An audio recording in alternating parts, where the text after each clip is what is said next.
Neler oldu ruhun duymaz, gözün görse gönlün bilmez. Her ayrılık bir başlangıç, bu gidişle sonum olmaz.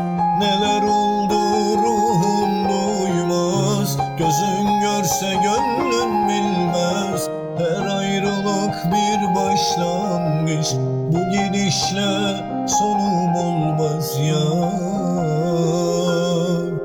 Ama dön desem, seviyorum seni gel desem, seni nasıl özledim bir bilsen.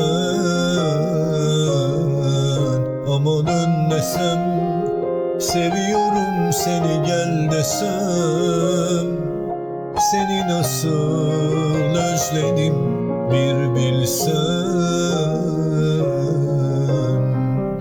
Zaman olur gözümde yaşlar çağlar, kah akarlar kah dururlar. Bir an olur dilimde sözler ağlar, ben aşk derim hüzün olurlar. Neler oldu ruhun duymaz, gözün görse gönlün bilmez. Her ayrılık bir başlangıç, bu gidişle sonum olmaz. Neler oldu ruhun duymaz, gözün görse gönlün bilmez. Her ayrılık bir başlangıç, bu gidişle sonum olmaz ya.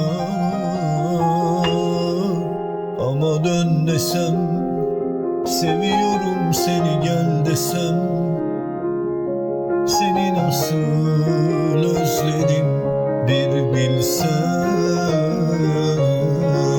Ama dön desem, seviyorum seni gel desem, seni nasıl özledim bir bilsen.